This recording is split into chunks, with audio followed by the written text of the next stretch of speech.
네, 이번 시간은요. 내 종목은 스타킹. 네, 시간이 되겠습니다. 네. 종목 저희가 포트폴리오를 또 봐드리고 있습니다. 자, 어떤 분이 또 당첨이 됐을까요? 오늘은 0882님께서 네. 당첨이 되셨네요. 자, 일단 전화 연결이 됐는지 모르겠는데 한번 불러 일단 보긴 해보겠습니다. 여보세요? 여보세요? 연결돼 있었네요. 반갑습니다. 안녕하세요. 예, 반갑습니다. 자, 어제부터 시작해서 우리 시청자님 좀 상황이 많이 좋지는 않는데 어떻게 잘 이겨내고 계십니까? 어떻습니까? 예, 그냥 뭐 참고 있습니다요. 참고 계시는구나. 그러면 지금 가지고 있던 종목들 중에서 어떤 종목이 제일 마음을 아프게 합니까? 삼성전자요. 그죠. 예. 네, 삼성전자죠. 네. 그래도 다른 종목에 비해서 삼성전자가 그래도 많이 빠진 편 아니라고 해야 될까요? 사실 말해야 근데 될까요? 삼성전자가 네. 좀 많이 빠졌고 신저가를 지금 경신하고 있고 여기다가 네. 지금 비중이 좀 높으신 것 같아서 저희가 그렇죠. 예 바로 빨리 좀 진단을 야, 들어봐야 될 이거는 것 근데 같습니다. 뭐 얘기할 방법이 없습니다. 네. 지금 작년 한 5월 달부터 시작해서 네. 정말 많은 분들이 삼성전자 국민주로 가고 있거든요. 맞아요. 보유입니다. 저도 보유예요. 동엽이는 더 위에 있습니다. 하지만 보유하고 있습니다. 삼성전자 또 좀 길게 보시는 네. 분들 많을 것 같아서 비중이 60%인 게 조금 아쉽지만 네. 삼성전자가 많이 돌아서면 제일 큰 수익을 줄 거라는 저는 생각이 듭니다. 전문가님 어떻게 보십니까? 저도 삼성전자는 보유 의견 드리도록 하겠습니다. 그렇죠. 보유. 네. 일단 삼성전자의 좋은 점은 배당은 줘요. 그렇죠. 그렇기 때문에 장기 투자를 하시게 되면 그만큼의 이자를 받아가게 됩니다. 그래서 배당을 좀 받아가 보시면서 뭔가 좀 배당주로서의 관점을 가져가 보시는 게 제일 좋을 것 같고요. 지금 상황에서 지금 매수가까지 단방에 올라간다라고 보기에는 사실 좀 현실적으로 봤을 때 좀 어려운 상황인 거는 좀 맞긴 합니다. 그래서 뭐 삼성전자를 자세하게 분석하기에는 사실 어려운 부분이 있고요. 대신 제가 좀 한 가지 좀 자료를 좀 보여드리고 싶은데 이거 제 화면을 좀 띄워놓고 보면 더 좋을 것 같습니다. 제 화면에서 제가 띄워놓은 화면에 뭐 어떤 게 있냐면 이게 어떤 차트냐면요. 지금 위에 보시는 거 파란 색깔 있죠? 이 파란 색깔은 환율이고요. 그 아래에 있는 빨간색은 이게 바로 삼성전자의 주가의 추이입니다. 그러면 이게 어떤 거를 제가 보여드리려 하는 거냐면 삼성전자가 이렇게 보시는 것처럼 환율에 되게 민감하게 움직이거든요. 그 이유가 뭐냐면 결국 삼성전자도 외국인들이 많이 지금 비중을 가지고 있고 이미 50% 가까운 비중 갖고 있는 상태에서 외국인들이 우리나라를 볼 때 파생 가지고 넣으면서 또 해치폴리 하는 게 삼성전자 주식이기도 하고요. 외국인들이 보는 현물 주식은 결국 삼성전자밖에 없다라고 볼 수밖에 없거든요. 그래서 뭔가 환율에 민감하게 움직이는 상태인데 최근에 환율이 1,300원까지 올라가려고 하고 있는 모습이 있다 보니까 지금 삼성전자를 외국인들이 좀 자연스럽게 많이 살 수가 없는 환경에 있긴 합니다. 그래서 환율로 봤을 때 나중에 본다면 하반기로 봤을 때 지금 환율이 과연 지금 환율보다 더 높게 있을까 낮게 있을까를 본다면 제 예상대로만 간다면은 환율은 당연히 하반기에 지금보다 내려갈 거라고 저는 보고 있거든요. 그렇다는 얘기는 자연스럽게 환율의 영향을 받아서도 삼성전자가 다시 한 번 더 올라갈 수 있다. 왜냐하면 이거는 지수와 연동되는 관련성이 너무 크기 때문에 지수가 결국 환율과 연동돼서 올라간다라면 당연히 삼성전자가 앞으로 올라갈 수밖에 없는 상황이 있다라고 보여지고 그 다음에 이제 기술적으로 본다면 지금 일봉상 봤을 때 삼성전자가 여기서 지금 색깔까지는 잘 안 보이실 것 같은데요. 이게 RSI 구간을 봤을 때 지금 과매도 구간까지 들어왔습니다. 과매도에서 오늘 매수세가 들어왔고 신저가가 신저가인 상태에서 들어가 준 건데 이 종목은 사실 뭐 지금 자리에서 매도를 하는 거는 사실 뭐 이건 별로 이익될 게 없어 보이고 그래서 뭔가 환율적인 부분들 그다음에 앞으로의 전망이나 이런 거 봤을 때 삼성전자가 지금 빠진 것만큼 더 빠진다라고 보기는 어려울 것 같고요. 그리고 배당을 받는 부분이 있으니까 일단은 좀 배당을 좀 받는다라는 관점을 놓고 보시면서 좀 이거는 긴 호흡으로 아무래도 삼성전자니까 조금 장기 투자로 가시는 게 가장 좋을 것 같습니다. 네, 장기 투자로 가자고 하는데 솔직하게 좀 불안한 거는 6만 원 깨집니까 안 깨집니까? 그거는 사실 뭐 알 수는 없는데 알수 없습니까? 깨진다라고 하더라도 이건 네. 버릴 종목이 아니다라고 말씀을 드리겠습니다. 네, 알겠습니다. 깨지더라도 무조건 들고 간다. 네, 동해부터 들고 가도록 하겠습니다. 자, 오늘 제가 또 힐링이 되네요. 자, 다음 종목 한번 보겠습니다. 삼성 SDI 가보겠습니다. 네. 삼성 SDI도 뭐 사실은 뭐 너무 좋은 종목이라서 저는 네. 보유 가보겠습니다. 그죠. 저도 삼성 SDI 네. 보유입니다. 아, 1년 동안 누워 있었습니다. 이제 이불을 다시 이제 개고 네. 올라서야죠. 이제 2차 전지 가야죠. SDI도 사실 뭐 셀 3사고 뭐 맞아요. 여기에 대해서 배터리의 성장성은 저희가 논할 바가 없잖아요. 맞아요. 네. 어떻게 그렇죠. 보십니까? 저도 이거는 보유 의견을 드리도록 보유 하겠습니다. 갑니다. 네. 근데 최근에 빠진 이유가 여러 가지가 있는데 그 외국계에서 리포트가 안 좋게 나왔어요. 그러면 고객사도 뺏긴다. 그러면 뭐 시장에서의 점유율이 하락하고 있다. 이런 식으로 해서 삼성 SDI에 관련해서 외국계에서 안 좋은 리포트가 나왔다 보니까 최근에 주가가 내려갔던 게 있었는데 최근에 뉴스를 보셨으면 아시겠지만은 이번에 삼성 이재용 부회장하고 같이 유럽에 갔다 왔습니다. 근데 아직 유럽에 갔다 온 결과물이 발표가 안 됐는데 네. 지금 알려진 바로는 유럽에서 어느 정도 좀 좋은 성과를 가지고 왔다라고 하거든요. 그렇다는 얘기는 이번에 고객사 관련된 내용이지 않을까 싶으니까 뭔가 그런 발표적인 부분을 좀 기다려 보시면서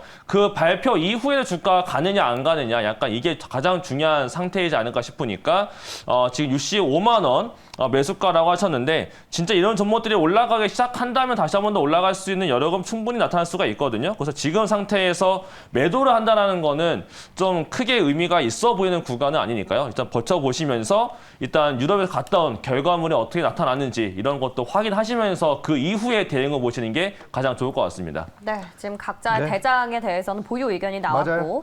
세 번째는 느낌이 좀 다릅니다. KG 스틸. 네. 사실 KG 동부제철 아니었겠습니까? 네. 제가 제일 좋아하던 종목이었는데 조금 아쉽습니다. 이 종목은 제가 드릴 말씀이 좀 있어서요. 있어요? 빠르게 의견 확인해 볼게요. 네. 저는 아쉽지만 매도입니다. 아니 할 얘기 있고 매도하니까 갑자기 제가 나쁜 사람 같잖아요. 저는 보유. 약간 이제 계속 갑니다. 보수적인 의견을 네. 드린 게요. 사실 쌍용차 이슈 때문에 말씀하셨듯이 맞아요. 많이 갔는데 요즘의 이슈가 가장 또 큰 것 중에 하나가 화물연대 파업이잖아요. 네, 그렇죠. 이 파업이 장기화되면서 지금 각 전방 산업에 영향을 미치고 있는데 그 안에서 쌍용차의 신차 생산의 차질이 빚어진다면 네. 과연 KG 스틸이 이것을 제대로 인수를 할 수 있을까에 대한 의구심에 많이 빠지고 있습니다. 특히 우선주 흐름 보셨어요?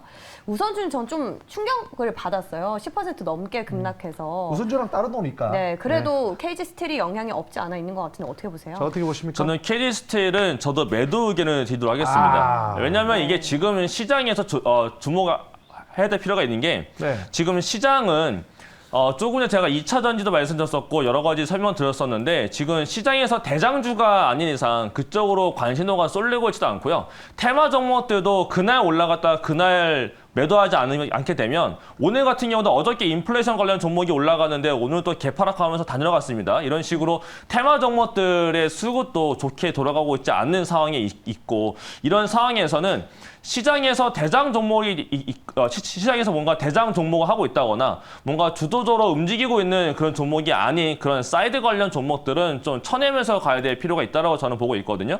그리고 최근에 KD스틸은 다들 아시겠지만은 쌍용차에 관련돼서 올라갔던 종목이었기 때문에 지금 본업으로 올라간 게 아니다. 그렇다는 얘기는 지금 쌍용차 메가 이슈가 점점 이제 좀 루즈해질수록 주가가 내려올 수밖에 없는 상황에 놓여져 있습니다. 그래서 네. 이거는 제가 그냥 매수가 17,000원이지만 다행인 거는 매수가와 큰 차이가 아직 안 납니다. 그래서 이거는 매도 의견을 드리도록 하겠습니다. 약간은 보수적으로 보시네요. 네. 여러분 하여튼 어쨌든 매도라고 하지만 네. 며칠 전에 버킷 스튜디오도 매도하셨지만 상쳤습니다. 그 다음 날.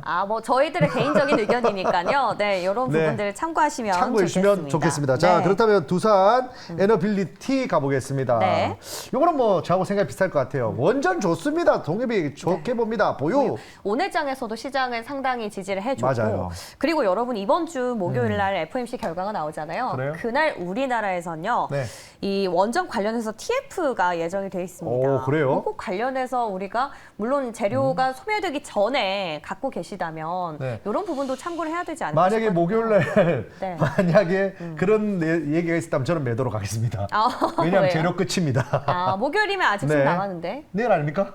내일 모레. 내일 모레죠. 네. 내일이 마지막일 것 같아요. 내일 반등시 매도. 저는 두산 에너빌리티는 일단은 오늘은 보유 의견을 보유 드리도록 갑니까? 하고요. 보유입니까? 조건은 그거죠. 오늘은 보유. 네. 왜냐하면 저랑 다 통하셨네요. 네, 내가? 이게 두산 에너빌리티가 지금 좀 차트를 좀 보여드리면서 설명을 드리고 싶은데요. 네. 일단 최근에 내려왔다가 지금 지켜져야 될 단가가 17,000원대가 꾸준하게 지켜지는 단가였습니다. 보시는 것처럼 앞에도 17,000원대에서는 지지라인 받아주고 나서 밀렸다가 올라갔던 포인트가 17,000원이었고요.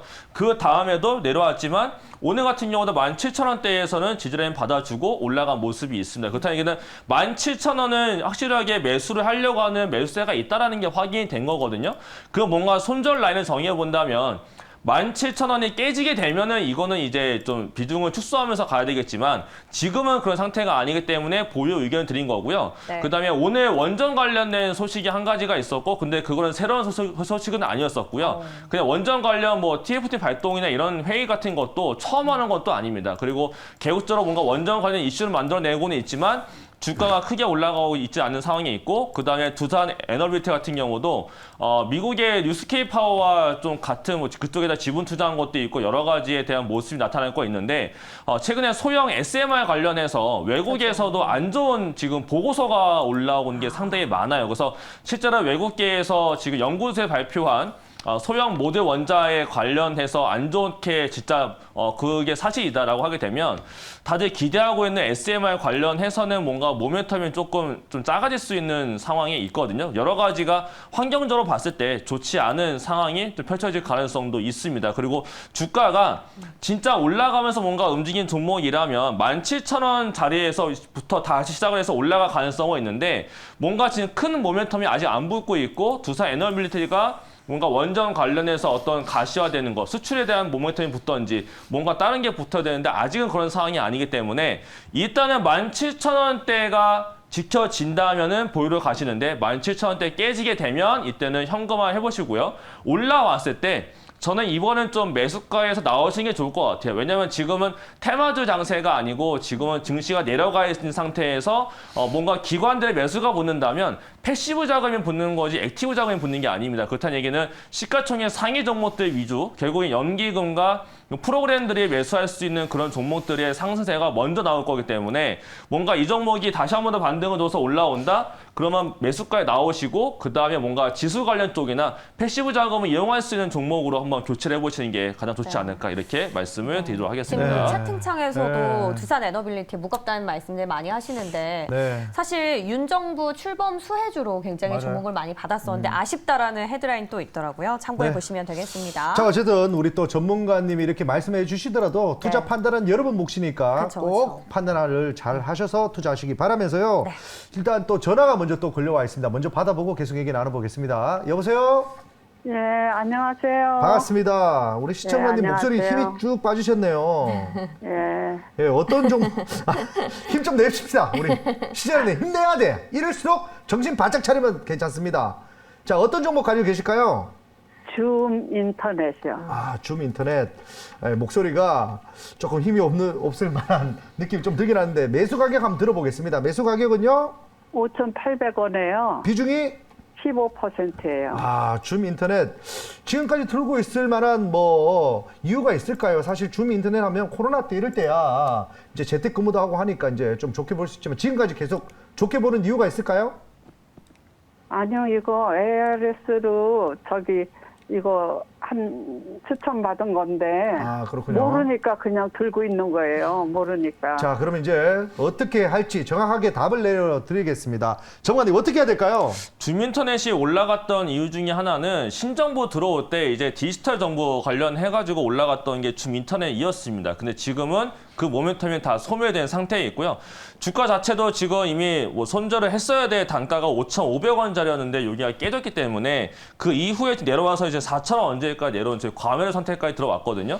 여기서 뭔가 대응을 좀 결단을 내리셔야 될 필요가 있을 것 같아요. 이거를 계속 가져간다라고 하게 되면 시간이 정말 오래 걸릴 수가 있습니다. 그래서 기회비용을 많이 쓸 거냐 아니면은 이게 확실하게 뭔가 결단을 내려서 지금 시장에서 주도적으로 올라갈 수 있는 종목을 차례를 매수를 몇 개를 해가지고 한 두세 번 정도만 매매하시게 되면은 충분히 지금 5,800원까지의 손실분은 저는 회복할 수 있다고 저는 보거든요.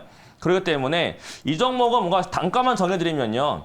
4,000원 라인 때가 있습니다. 4,000원을 이탈을 하게 되면 이거는 전량 매도로 가시고 그 외에 4,000원을 이탈하지 않고 반등한다라고 했을 때도 이거는 그냥 4,500원 위나 5,000원 언저리까지 올라오기를 기다릴 거냐 아니면 그냥 빠르게 그냥 현금화를 해놓고 지금 시장에 맞는 주도 업종으로 갈아타시는 게 제가 봤을 때는 회복하는 게 조금 더 빠를 것 같으니까 지금은 4,000원 이탈 시 현금화 아니면은 빠르게 현금화 시도를 몇 번 하신 다음에 주도 업종으로 갈아타시는 걸로 말씀을 드리도록 하겠습니다.